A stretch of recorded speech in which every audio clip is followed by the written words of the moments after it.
Black Bombay, written by Marie McGee, ISBN softcover number 978-14691-4302-6.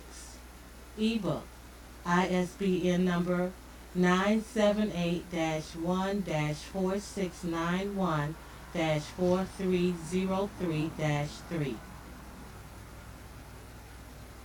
The book is entitled Black Bombay, and again the author is Marie McGee. That is me. So let's get started with our reading. We will start first with what's mentioned in the prefix of the book, where you get an understanding of some words that are mentioned throughout the book that have understanding that the author wants you to understand before we begin the reading. The first word is carnal, meaning of or relating to the body, relating to or given to sensual pleasures and appetites. Command, an order given or ability to control, dominate, govern. Dream, a series of thoughts, images, or emotions occurring during sleep. Exist, to continue to be. Magnificent, the working or production of harm or evil intentionally or capable of such as, or capable of such acts. Sin, a weakened state of human nature in which the self is estranged from God. Spiritual, of or relating to sacred matters. So those are the words that the author here, myself, wanted to share before we began our reading of this wonderful book. Chapter 1.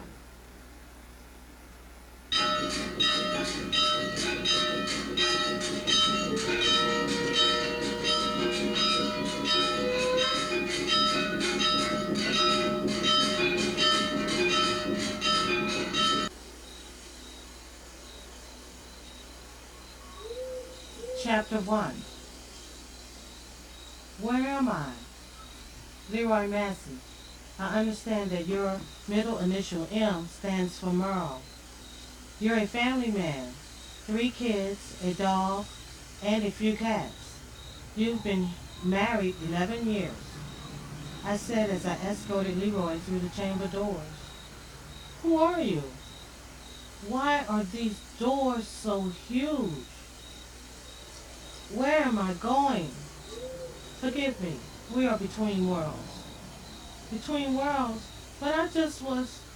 Now, Mr. Massey. You were just dozing off after a long night with your secretary. The music from the other side began to get louder. It was the sound of a piano that played on and on. If it brings you any comfort, we're just going to pass through a passage tunnel.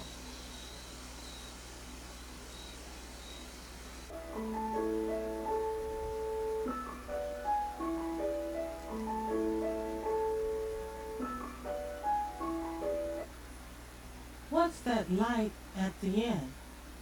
And why is it so dark in here? My friend, you're still dreaming. And that light at the end, that's your imagination. But I'm sorry to inform you that tonight's your last night for using the power of your imagination. Mr. Massey, once we get to the end of this tunnel, you will be on your own. I will be with you for a few more moments, and then is off to my next appointment. Wait, what are you talking about? I did not make an appointment with you. My friend, indeed you have. Might I help coach you to your way out of here? Of course, you did not think that you could go on like this forever. Shh. Don't say a word. If my memos are correct, you've been working as an independent computer salesman for 4 years, and for 3.5 years, You've been sleeping with your secretary. Whom might I add? Your wife hired? Yeah. So what? Shh.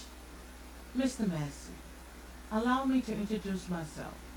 Here, will you hold my lantern as I search for my badge?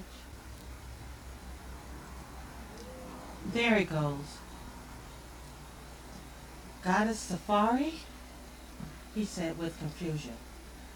Yes, that's correct. I obtained the power to intervene, but only through your dreams.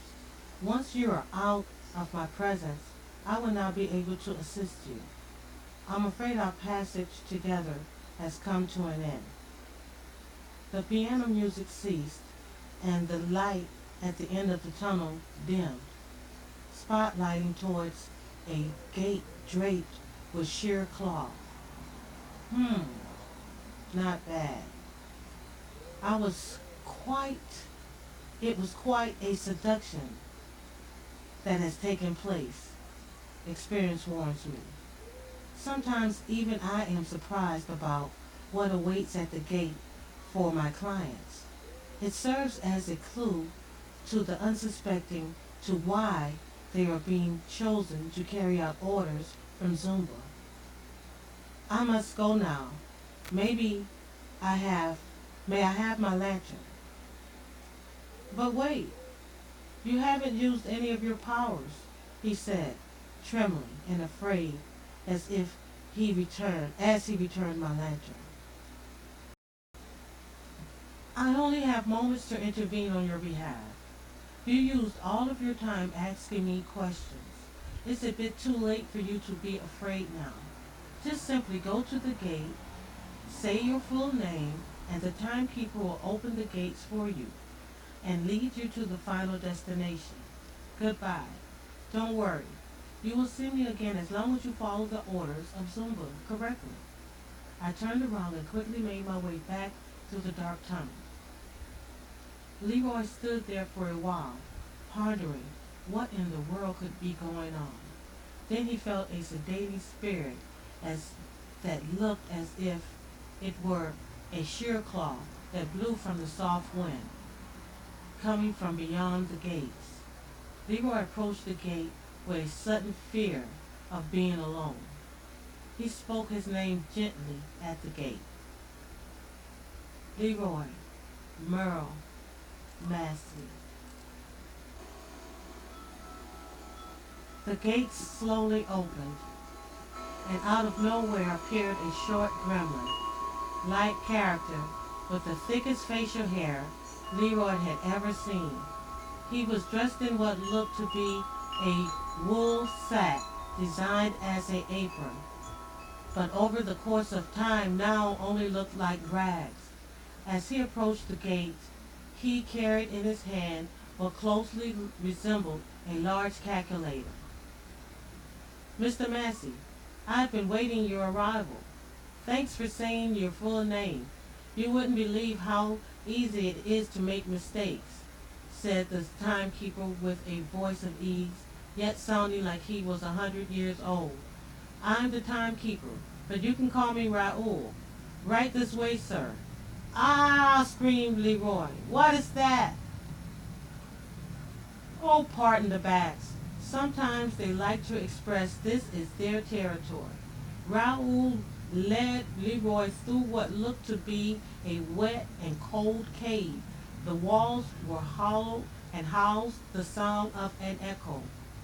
Does anybody mind telling me what I am doing here? I see that you did not utilize your time well with Goddess Safari. Had you did, you would have already known the answer to that question. She said something about me being a family man and that my wife hired my secretary. Let me see, said the timekeeper as he began to push the buttons on his handheld device. What is that thing? Oh, this. It's a precisiolator, sort of like your world's computer. It's 99% accurate. It helps record the dates and times of your actions, calculating the total number of offenses and your capacity level. Capacity level? What do you mean, Mr. Massey? There you go, wasting valuable time again. Let's see. Tonight makes 188th time of sleeping with your secretary. You began on March 5th, 2001 at 7:15 p.m. You were at an office engagement and you pretended you'd give her a ride to the bus stop, but you actually ended up at her place for a quickie, which led to 101 quickies, 87 romantic trips. That number also includes 40 business trips. Does that sound about right? Actually, it does. And your most used excuse is telling your wife you had to work later than expected at the office and not to wait up. Oh dear, oh dear, oh dear. I think I hear the piano playing.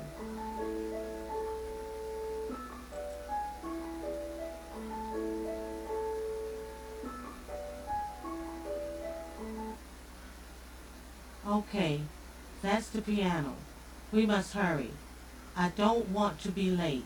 My boss is a fair guy, but he doesn't mind deducting meals from me. As they continued walking, they came upon a huge black curtain with chairs at each end. Have a seat. My master will be with you shortly. Sorry to leave you so soon, but I must find myself a Cadillac and park it by the gates before the next guest arrives.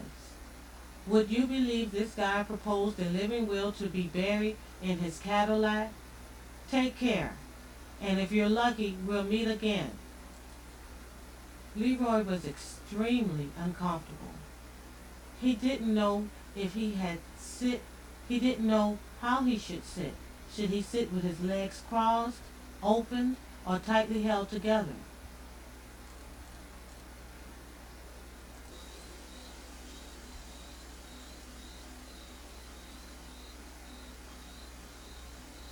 After seeing what he had just walked through, he was sure he didn't want to tour any more of this dungeon. I'm dreaming. I can just wake up from all of this. I can pinch myself, he said to himself as he began to pinch his body all over. A draft blew in, making him feel cold all over. Aside from the occasional bugs, a few mice running around, and the echoing sound of bats from the other end of the tunnel, this place wasn't so bad. As the sound of the draft air came to an end, Leroy heard footsteps coming down the tunnel. Big wet footsteps, as he said the footsteps got louder and louder, and now accompanied heavy breathing. The type of breathing that could be really from a really big person or animal. As the steps got closer and closer, Leroy began to sweat. Suddenly a shadow began to appear, a huge shadow. Then the shadow began to fade, appearing to be a giant man that stood about 7 feet tall and weighed in at an unarguable 500 pounds. He wore what looked to be a clown suit, but in a royal type of way. His belly looked like a helium balloon, and he stepped towards the huge curtains, eating a gigantic turkey drumstick. Before eating it all, he threw the drumstick into a pit. Merle Massey, growled the huge man with his voice. Leroy Merle Massey, sir. I see the timekeeper is running late again.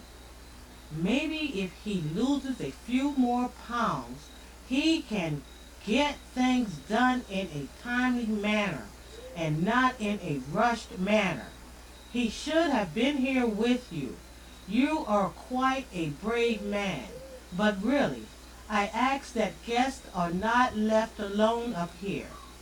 you could spoil your surprise.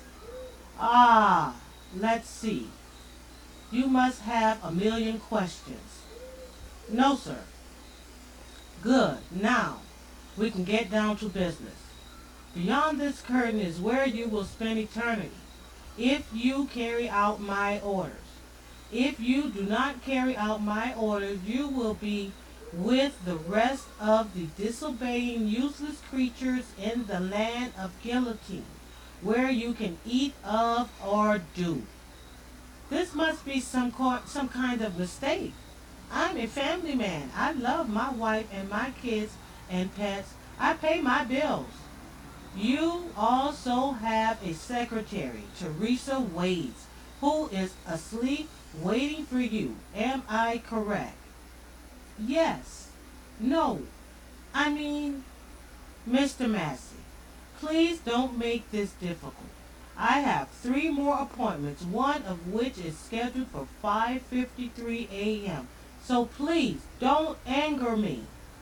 Sorry, sir.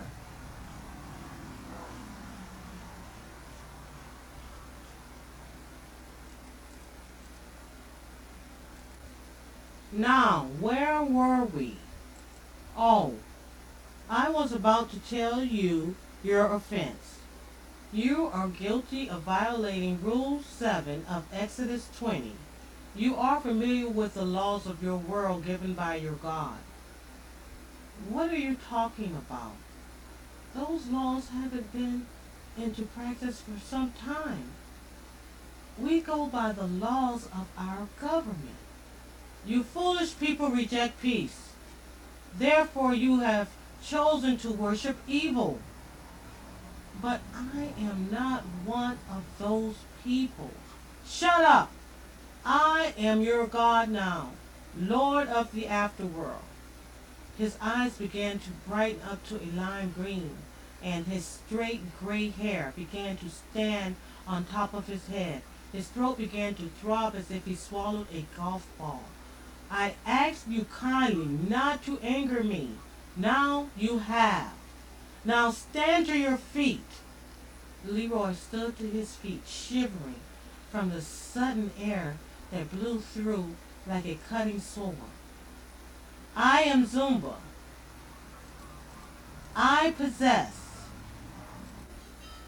the power to control all that enter into and beyond my chambers.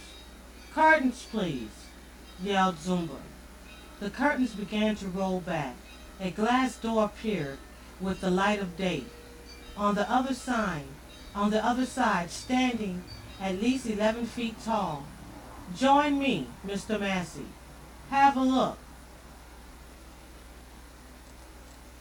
As they looked down at the multitude of people, they looked like ants scrambling around.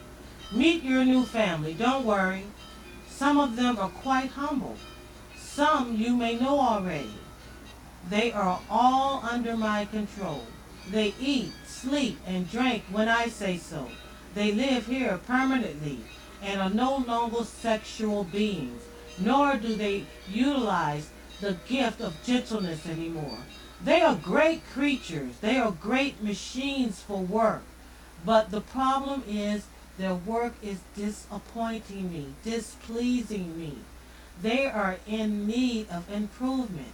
However, I do consider it all my imperial living, my royal inheritance, is how I look at it all. If you would like, or if you look to your right, you will see facilities of all kinds. We have wards for the confused ones, schools for the ignorant, cafeterias for the cooks, altars for those who are still possessed from your world, housing for the weary and tired feet of my servants, and playgrounds for the children. Children? Yes, children. My world must have a future just as your world. The piano began to play softly.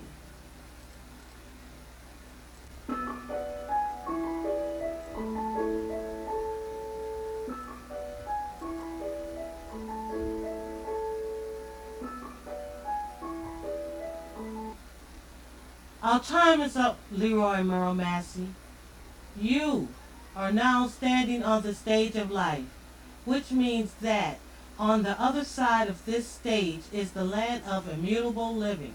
However, you can choose the stage of death, which automatically place you in the land of guillotine, a raging black jungle called Black Bombay. The piano began to play louder again.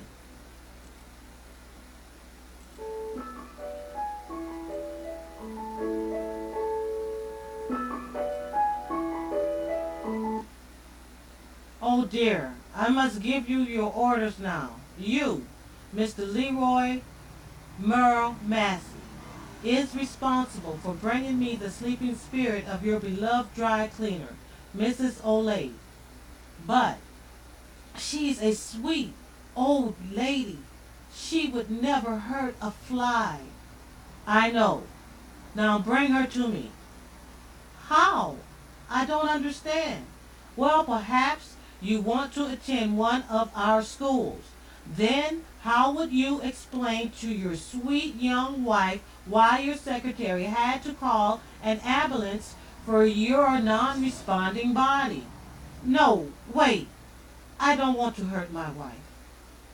Mr. Massey, once again, I have a few more life sentences to hand down tonight. Now turn around, go back through the gates, and walk down the passage tunnel.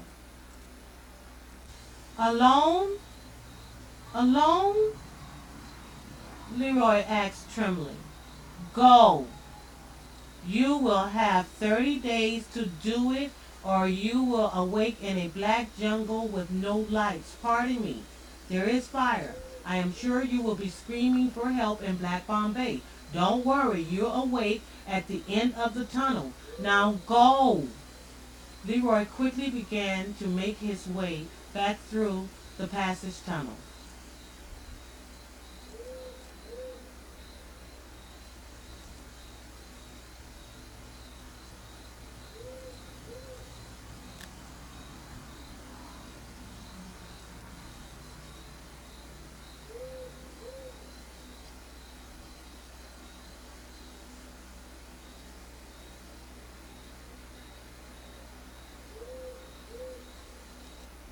Ah! Ah! Baby, what is it? I had a nightmare. Baby, what time is it? 4 a.m. I better get home. So we're not going to do it again? Teresa, what is it with you? I have to get home to my wife. Oh, now you got to get home to your wife. A few hours ago, it was Justine who. Now you're talking about you have to get home to her. I'm tired of this. Me or her, Leroy? Are you possessed or something?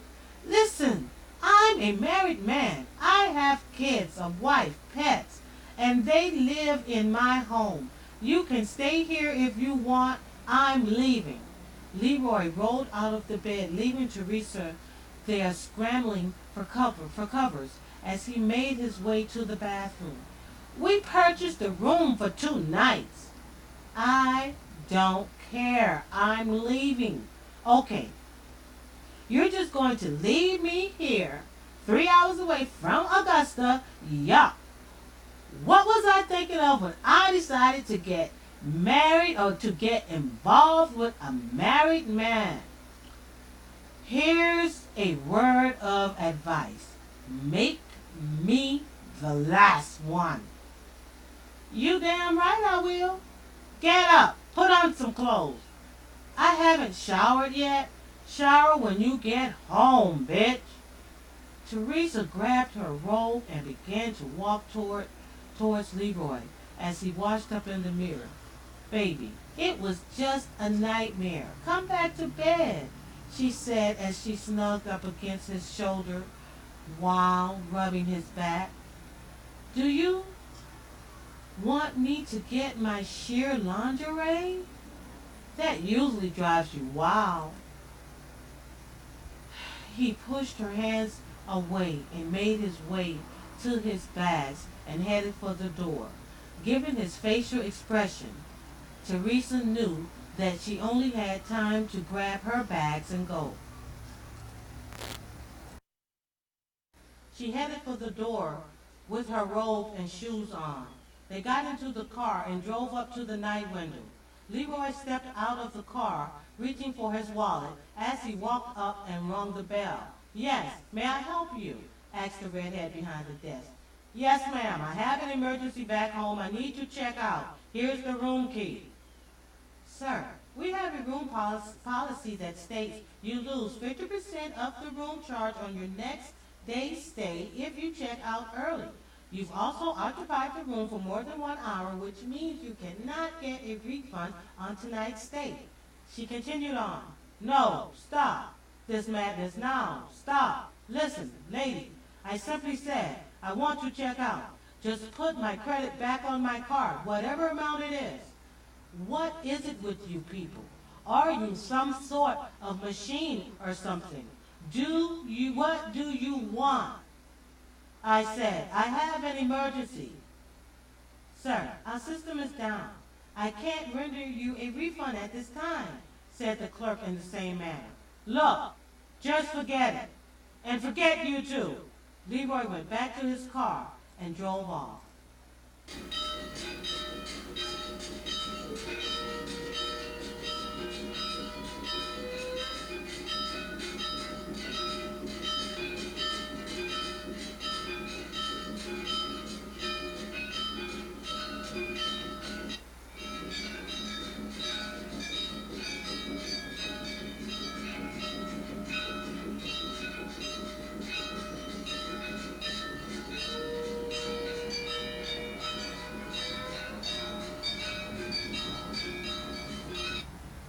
Chapter 2. "I want to wake up. I want to wake up." "Shh, shh. Mr. Graham, it's too late. Just calm down. I'm Goddess Safari. You've been chosen by the Lord of the Afterworlds, Zumba. He has chosen you to carry out orders. I am here on your behalf to help you in any way possible, but our time is narrow." "Well, what does this Lord Zumba want with me?" "Only he can tell you that. But I can tell you that you should not make him angry." "What did I do wrong?" "Well, let me see if I can help you out. Your name is Cyrus Nathaniel Graham. You're the CEO of a new and innovative publishing company. You've been married since the age 23 and you have a master's in journalism. This is a tough one. But don't worry. We're almost to the gate. There you will find clues to why you have been chosen."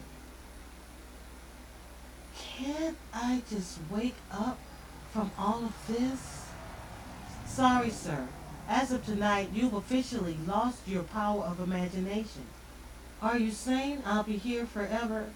"No, I'm not saying the power that. No, what I'm saying is that the power that you retain in your mind as you sleep, that has fled you. You can now only do as Zumba commands. You can pretend that you're asleep if you want, if you don't want to frighten others back, in your world." "So I am going back?" "Yes, a little different, but you will awake in your world again. Now, you don't want to enter into the chambers more than need be."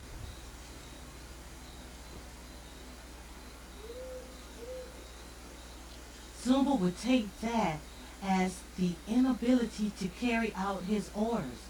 He will automatically cast you away. Black Bombay will be your home forever. "Oh Lord, what have I done? I'm faithful to my wife. I pay my tithes. I help the homeless.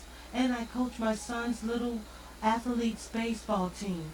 And look at you. You're so beautiful that you glow. Man, I must be dreaming. What did I do wrong?" "Don't be afraid. Chances are you will not end up in Black Bombay." "What will happen to me if I go there?" The piano began to play.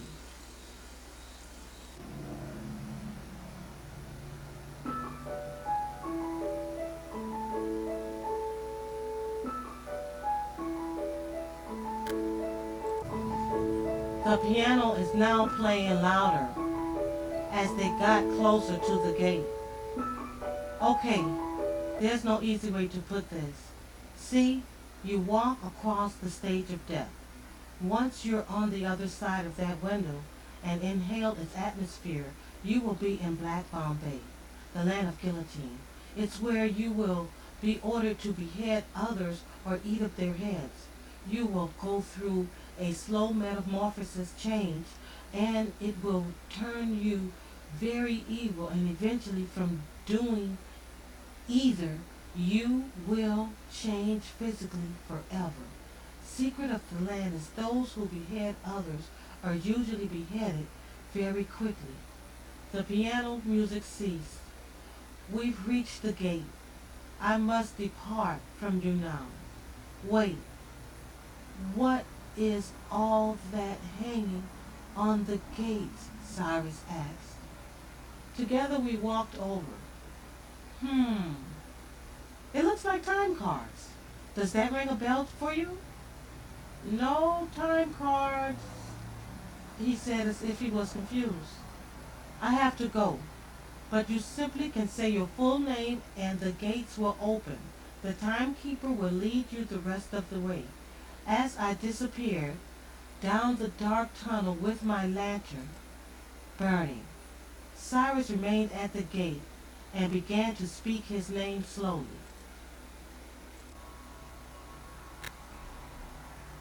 Cyrus Nathaniel Graham.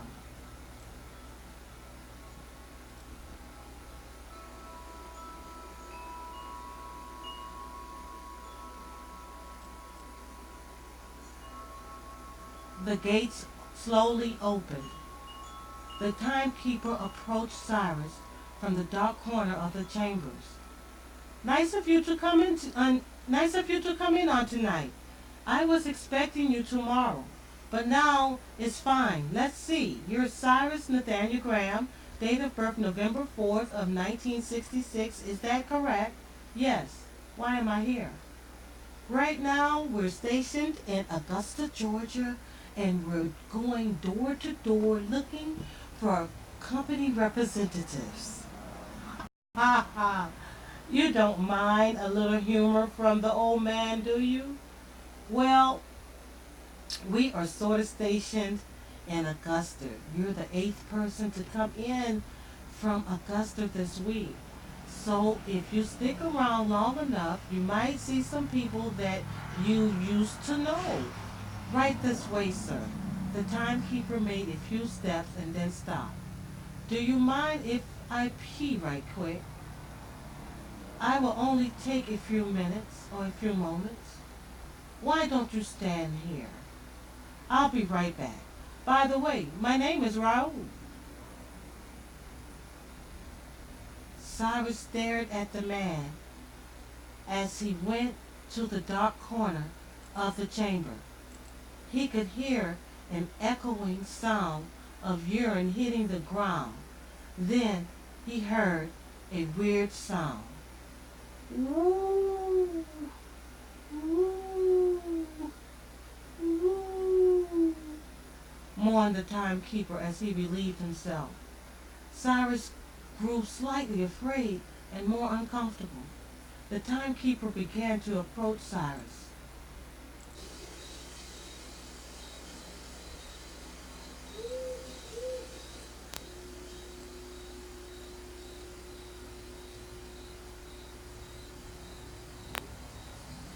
Leading him through the hollow walls. Sorry to keep you waiting. Now you see why my master named me Raoul. He claims I take too many bathroom breaks, among other reasons. Oh, and pardon that sound I made, but we are no longer sexual beings. That's about the closest we can get to sex. What? No more sex? How old are you anyway? I'm 172. My master gave me a life sentence when I was 65, and I've been his servant ever since. The soft music of the piano began to play.